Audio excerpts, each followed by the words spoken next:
this gonna be tricky? No. Okay. Okay, we thought that was like all easy and took 2 seconds. No, we did it, but also didn't finish it. Do you see my hair? We need to talk about my hair actually. Oh my gosh, look at Willie now. He's like, this is like ice cream nachos. I don't really know if I showed my outfit. Our refrigerator is like kind of broken. Are you serious? Hello. I think this is gonna be a new pregnancy vlog, probably, because I just finished filming a couple others, but we are here in the garage, which I honestly don't know if I've ever really filmed in here, which I wouldn't really ever have a reason to, but we're gonna be installing the car seat, which it's a little early for that. Obviously, we're not gonna leave it. This is the thing that confuses me about this whole process, because you have to, I mean, you don't have to get it inspected, obviously, but if you want to install it and get it inspected, you have to obviously put it in and then bring it to the inspection location. But also, obviously, well, we don't have the baby yet, so we're just kind of like doing a practice run. And obviously we have to take it, like install it, take it to get inspected, but then take it back out of the car immediately, because obviously, you know, if you get in a car accident with the car seat in the car, it can obviously damage it, and I don't know if that like kind of cancels the usability of it and the safety of it. So you can't like install it, get it checked, and then like drive around until your baby's born with the car seat in the car. So I guess you just install it for like practice, get it inspected, and then if they tell you did it right, you take it back out and just assume if you do it the same way next time that it's gonna be right that time as well. I'm not exactly sure like how this makes sense, but obviously we're getting pretty close to him showing up, and we just want to be prepared. So we just want to kind of have a good idea of how to install it and hopefully get it checked out so we can know we did it right, because we've definitely never done this before. So Ken is taking the lead. He's got the little booklet. He already looks kind of confused. So in case you're wondering, we ended up getting the Chico Key Fit 30 in the, I want to say the Parker color. That's like this kind of grayish, I don't know, really nice and neutral. This has just been like such a highly rated car seat. Every single time I did any amount of research, this is just the one that always came up. My sister-in-law actually has this as well. It's really comfy, like really nicely padded. It's gonna work perfectly, obviously, in our car hopefully, but also with the stroller that we're getting. That was our selection. Looks like, is this gonna be tricky? No. Okay. It's also like crazy hot out today, like high 90s. No, you have to put it in the center, honey. It doesn't need to go in the center. Yeah, it does. I'm pretty sure it does. So I don't think they do, because you're gonna have to reach your car. Oh, okay. I guess the good thing is that once you do this, we have 2 bases and then obviously just 1 car seat. So we'll have 1 base permanently in each car, but at least like once we have these in, obviously not this time, we're gonna take them out after this, but once we have them in and he's here, we'll only have to do this once per car. That's it? That only took you like 2 seconds. Why did I think this was gonna be so involved? That's it. Okay, so I just double checked, because I just had a feeling that everyone puts their car seats in the center, and we were realizing it was kind of annoying having it here, like directly behind the driver, because like it was getting stuck kind of between here, and my seat can't really move up a whole lot without me being uncomfortable. This seat doesn't really move back, so it doesn't seem like that would make sense. And then we were like, well, what makes sense, putting behind the driver or behind the passenger? And so I looked it up, and it says like the safest place is the center, but were you able to get the latch on the other side? Okay, the show is here. Base installation methods: lap belt, lap shoulder belt, or latch. You're really not supposed to use that. Okay, we thought that was like all easy and took 2 seconds. No. I don't know where to put it. Like, it says the middle is the safest because, you know, it's not gonna get like squished against a seat, you know, in front or behind it. And if you get T-boned, like they're less, you know, close to a door, and so like the middle is safer. But also I feel like the middle seems like less, I don't know, it doesn't seem as secure as it was when we did it on the end, because we just did it behind the driver's side. I think typically if you're not gonna do the center, you should do the passenger side. It was like way more secure feeling because it had the latches, like the latches that are basically like the 2 seat belts on either side of the actual car seat base. It seemed way more secure using those 2 latches plus the like lap belt, even though, I don't know, apparently, oh, there goes the lighting. Even though apparently that's not actually safer, it just felt safer and it felt more secure. And I also feel like having it in the middle, like having to lean across a whole seat to like do that little, I don't know, it's like a button basically, that little like clasp on the back of the seat to unhook it, like reaching for that across the seat and then having to lift the whole thing and carry it out across the seat, especially like, I mean, as a baby they're kind of light, but even as I start gaining like 10, 11, 12, 13, 14, 15 pounds, like that could get really heavy. I actually texted my girlfriend who, her son is like 7 months now, I think, and she's like, yeah, we started doing it in the center because it was safer, but I literally like couldn't lift him out. Like I couldn't lift the car seat out once he started getting a little bit bigger, and he's only, like I said, like 7 months, and she had to move it to the passenger side. But I also feel like having it behind a seat, like behind the driver or the passenger, is also kind of annoying because accessing the little like lift button to get the car seat unhooked, it's like kind of squished against the back of the seat in front of it, so it's kind of hard to have enough space. Like I feel like the seat would have to be like fully not reclined in order to be able to access that. So now I'm like a little bit annoyed because I feel like, I mean, there are places to get it inspected, so we're definitely gonna do that, but I feel like there's pros and cons to do it in the center in terms of like the safety, but like the inaccessibility. But then I also feel like there's pros and cons to doing it on either side because it's just a little bit closer and it feels more secure, but it's also, it seems like more annoying to access and lift in and out. Obviously, I know there are like a lot of people that have very strong opinions about parenting things and where you should put it and safety and blah, blah, blah. So I would love to know, you know, without being like mean, I would love to know what y'all did. Did you do the center? Did you do the sides? Did you do driver or passenger side? We're gonna go take it to get looked at and see what they say, but, oh. I think they want lunch. Okay, everyone needs to eat. We did it, but also didn't finish it. Look at my cat. It's literally a sloth. Sanky, do you know you look like a sloth right now? It's like his new favorite spot. He never used to lay here. Now he's obsessed with it. Do you see my hair? We need to talk about my hair, actually. We're gonna do that right now. But we just finished up dinner. I made some home chef. I think we're probably gonna go out to a brewery, even though I can't participate, but they're gonna have, I think, like some live music, maybe get some ice cream. I haven't really had like a huge appetite. I think just because he's getting so big, my stomach is getting like more squished and I don't have a lot of room for my stomach anymore. But I definitely always have room for ice cream. But I wanted to show y'all, just opened a couple like Amazon packages. This is actually for Ken, which he's swinging his golf club in the garage. So I don't think he's gonna come in here, and he doesn't watch my videos. But I've been working on his like push present, and I know not everyone gets their husband a push present, but I had like any excuse to give gifts.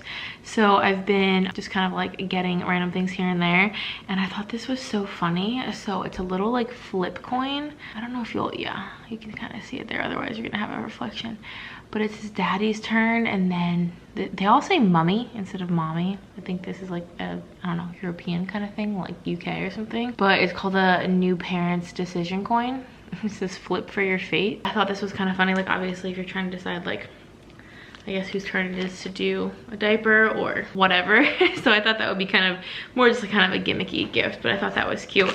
And then I got these little name tags for, y'all will probably be seeing this after Fitcation, but I'm going to Sydney Cummings' Fitcation, which of course, I'm sure y'all would expect nothing less. I'm literally obsessed with her. Well, I'm not going to the workout. They're doing like a big group workout in the Hornets Arena, the Spectrum Center. But by that point, I'll be like 8.5 months, almost 9 months pregnant, and I'm not gonna be trying to do a workout, but I am going to the meet and greet, and a bunch of us are gonna be getting together the night before. So I like volunteered. I've kind of been like organizing it just because I live here in Charlotte, and you know, most of the hundreds of people coming in don't live in Charlotte. So I've been kind of like making suggestions on what we should do, where we should go, meet up.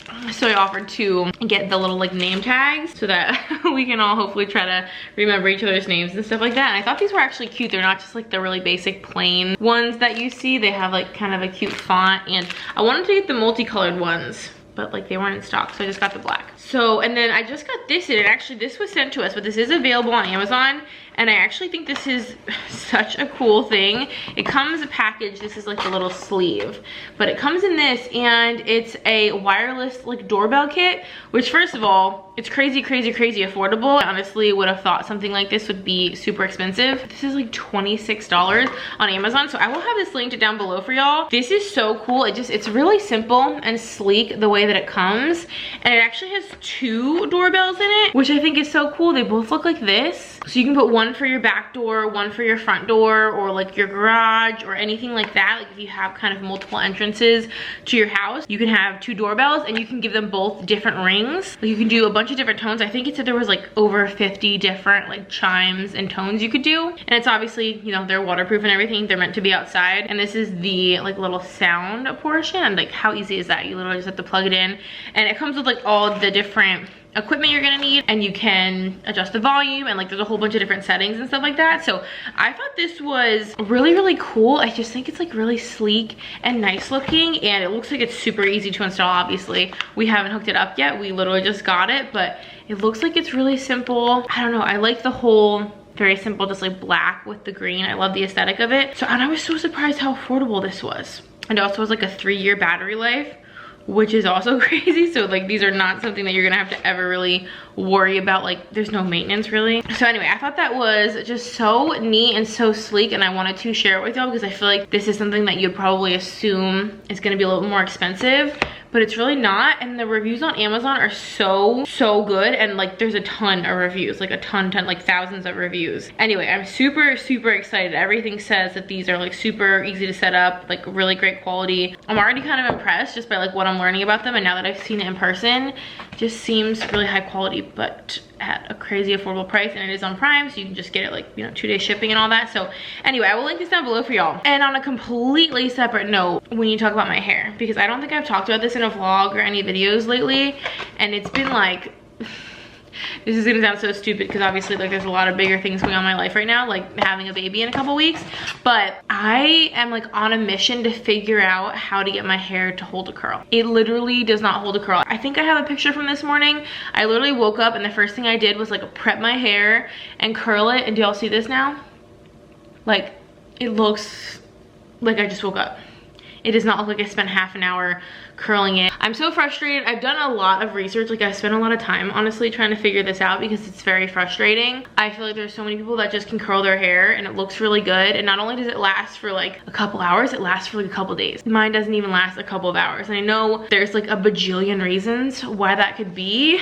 And I think the main reason is that my hair is too healthy, which I know that's probably like a weird flex kind of thing, but I'm not even trying to do that. I think literally based on all the research I've done, my hair is just like too healthy to like have the kind of texture it needs to hold a curl. Like people with more damaged or color treated hair, their hair just like inherently has a little more texture because the cuticle around it isn't as thick, so their hair isn't, you know, as smooth. It's just able to like accept heat and other like various things you do to alter your hair.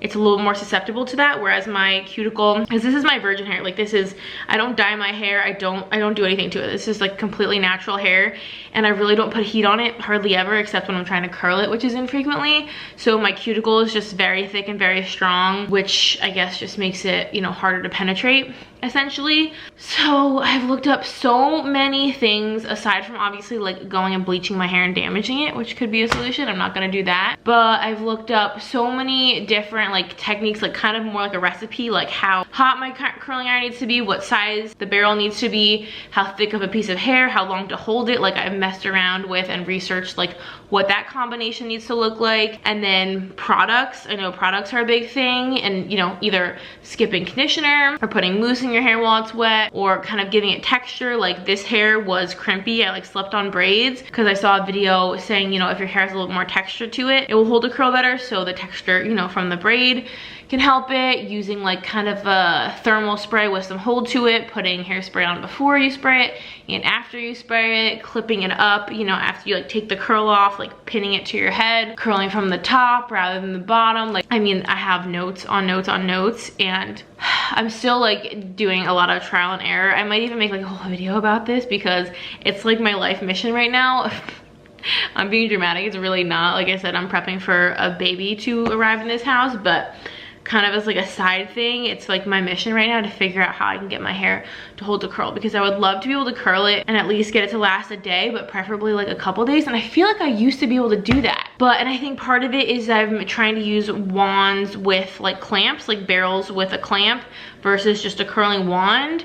And I think for some reason that's not working very well. I don't think my hair is like overly heavy because it's not like crazy long, and I do have, you know, some layers, but I don't know, I'm kind of annoyed because I got my hair cut not that long ago, and I feel like my shortest layer is like an inch shorter than my longest layer. So I don't know if I need a little bit more layers in my hair to like lighten, like in terms of the weight, like make it a little lighter. I don't know what to do. I'm literally like trying so many things, spending like 30 to 40 minutes curling your hair just to have it look like this 2 hours later. It's like, why did I waste the time?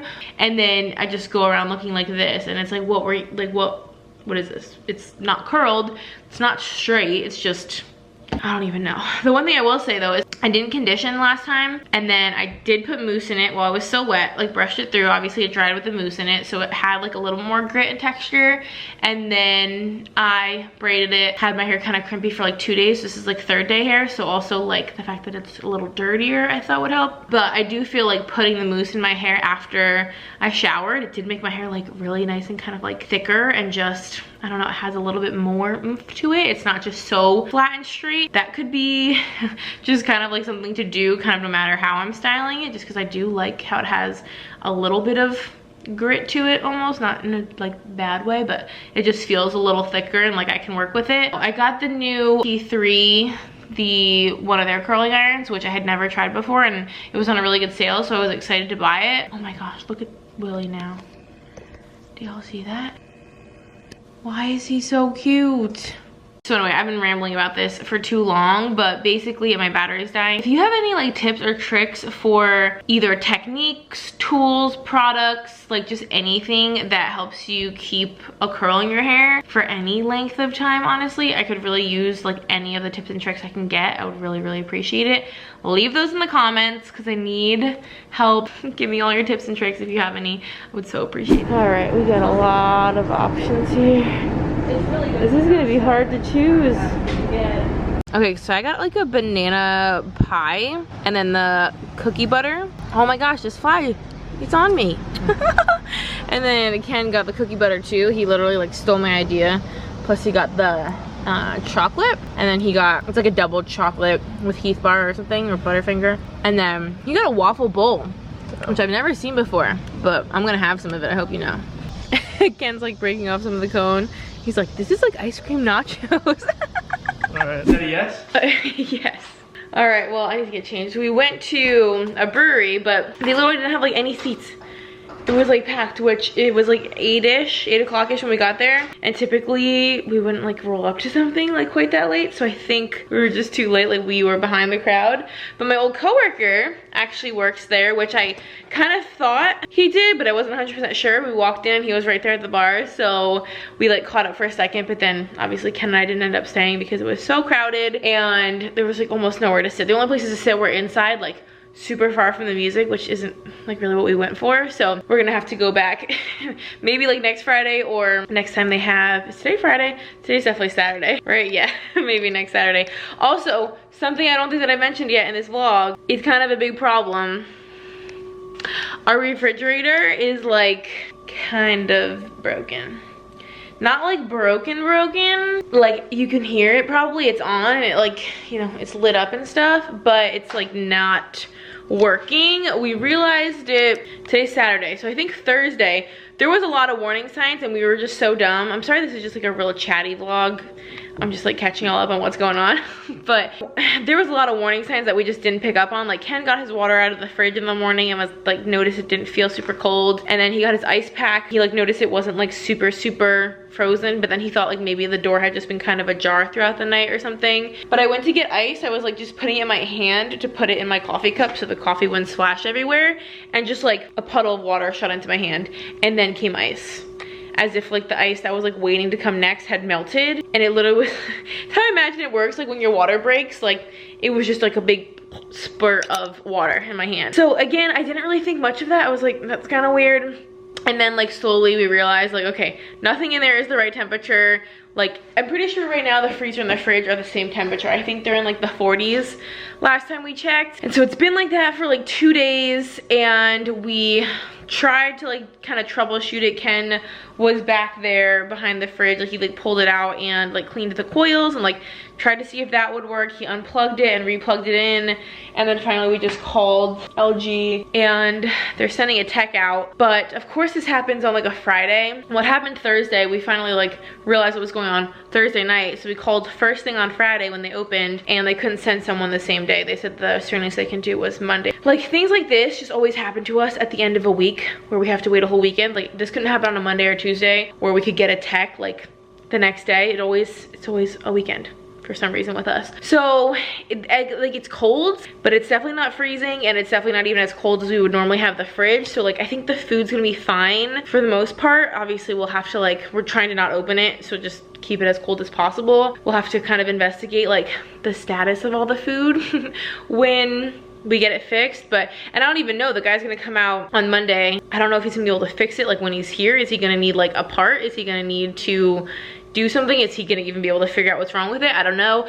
Thankfully it is covered under our warranty, so they're coming out for free, and I assume they'll fix it for free, because this fridge is like not even 3 years old. I was also looking into, I have to call, but I think like your homeowner's insurance will kind of like reimburse you for like food loss, they call it, if an appliance like takes a shit like this. I think that's like a homeowner's insurance policy kind of thing, but again, it's the weekend, so I'm having I don't think I'm gonna be able to like reach anybody in like customer service either to like find out if that's a thing or not. And I don't know how that would work, like how you would know the value of the food you lost and all of that. So we're looking into getting this fixed and figuring all that out. My girlfriend was saying, like, typically when babies are like on their way, like big things go wrong, like your air conditioning breaks, your car battery dies. Like, this is just this is just what happens. Anyway, we're dealing with that on top of all the other stuff we're working on. Ken is setting up a fire because we're gonna do that, I guess, instead of going to the brewery and him having beer and all that. I mean, he'll have a beer here probably. I don't really know if I showed my outfit in its entirety, so I thought I would do a quick little OTD. I know I showed y'all my hair, which but I have these couple necklaces on. I'm obsessed with this like kind of rope one from Target. I can try to link this stuff. This one's from Walmart. I got this a while ago. And then this is a dress. I got this little kind of like cropped t-shirt. This is from Forever 21. I've hauled this pretty recently. And then this is just an Amazon kind of like tank top dress. This is not maternity, but it does have, I think, the ruching, yeah, on both sides. So it's like very stretchy, very bump accommodating. Y'all, I'm having so much Braxton Hicks contractions nowadays, so my belly is always just feeling so like I'm having one right now. So I don't know if y'all can tell my belly, look at it, it's like rock hard. You literally like, it's literally like there's rocks in here. You can't, it's not squishy at all. You literally can't even do you see this? They're so funny. They don't bother me, but they just, my belly gets so hard. That's pretty much my outfit, and I just had kind of like some Birkenstock style sandals, and that was it. Come on, let's do a little quick before we get changed. We'll do a little picture situation. Why are we so awkward? Okay. Ken's got a fire going for us. Slowly but surely. I cannot get over him. Hi, Sankey. Like a day or two later, look at these two. Oh, the lighting. And we had Mr. Refrigerator fix it here, and our fridge is fixed. You probably can't tell, obviously, from looking at it or listening, but it is completely fixed. It's already getting colder, so we're so excited about that. But we also filmed a couple videos today, so I'm a little bit dressed, a little bit did my hers, got myself together. We also, which is kind of, I guess what this vlog originally started being about, and I guess what it's still about, we got the car seat inspected just now. We were just able to like basically make an appointment at our local police station, and which is nice. They don't really have like, I don't know, they don't have like set times. You just kind of call and then go in whenever the specific guy who is certified is available. The officer, he was so nice. He was like, come in whenever. And he was just like the nicest guy ever. He was very complimentary of Ken's muscles. He kept asking him how many like pull-ups he can do, and just said that, I don't know, he looked strong. It was funny. We originally went with the car seat in the center, but he said technically, at least based on his training, it's actually not technically any safer to do the center versus the sides. I've heard both. This is what he also said. He's like, a lot of people put it behind the driver's seat. He's like, which doesn't make sense to me, and I'm a dad, and that doesn't make sense to me. I feel like I've heard of most people putting it behind the passenger seat, which is where we ultimately moved it to, because he said not every car is actually even, not like rated, but whatever, isn't meant to have the car seat in the center. Like not all cars allow that. So I wasn't really able to find, I looked in the manual on the way home and I didn't really see anything that said one way or the other if our car's allowed to have a car seat in the center of the back seat or not. So we just ended up, like he wiggled it around while it was in the center, and he was like, can I say it's close? And I'm like, no, if it's not like perfect, then I don't want it there. So I had Ken move it to the, like behind the passenger seat. He's like, oh, you don't want me to do it? Like the officer was like, no, we have to learn ourselves. He was like, oh great, like most people would want to make me do it. So Ken moved it. He kind of like coached him through it and gave him kind of a tip on like reclining the seat and then kind of moving it up to like fasten it even tighter. And then he wiggled it. He's like, this like super pass inspection. This is like better than inspection. So basically the center had it like barely like not passing, like close, and then when we moved it, he said it was definitely really secure. And then he also suggested putting it behind the passenger seat because that's just a little safer if you happen to like park on the street. The car door like opens onto the sidewalk, so you're taking the baby out onto the sidewalk rather than having the door open in the middle of the road and having to unload them into traffic and stuff like that. So I think we've decided, I mean, it's a little bit annoying. The only thing is having to like make sure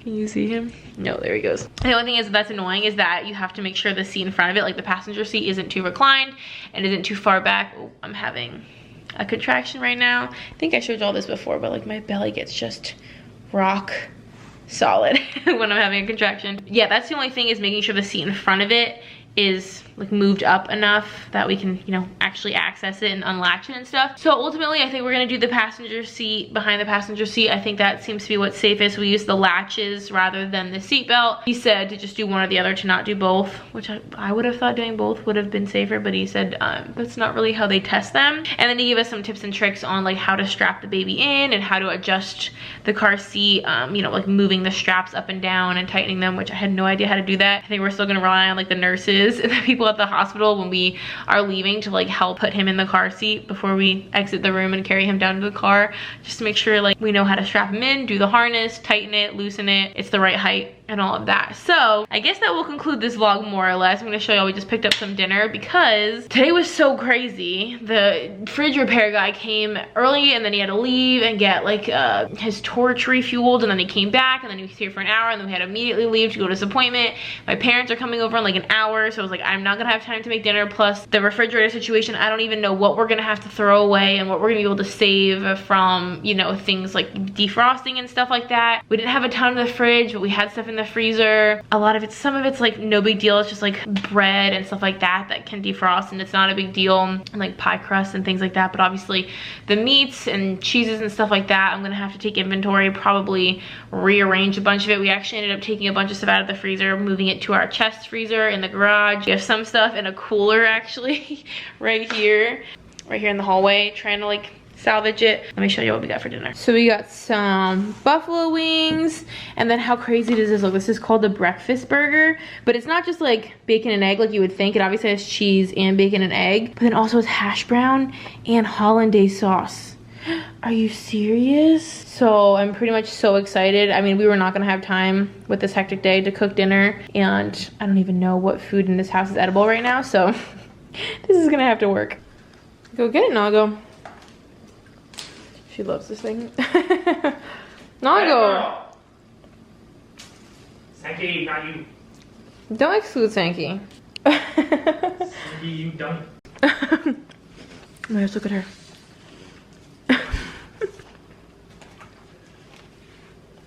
Wash your tooth, Nago. You only got one.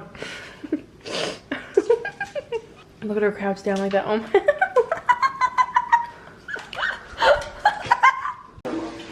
Oh, okay. Alrighty, So I think that's gonna wrap up this vlog. I'm literally in like my 4th outfit of the day because I filmed. We had, oh, there's a bug, okay. Filming and we were all over the place. So I got a little dress. Here's a little bump date looking large. My parents are on their way over. We're gonna have a fire, which is what Ken's setting up. And then I have to deal with this refrigerator situation probably in the morning. But anyway, I hope y'all enjoyed this little pregnancy vlog, little car seat adventures. And thank you so much for watching. If you would like to subscribe, we would love to have you. We have so much fun here. And until next time, I will see y'all in our next video. Bye, guys.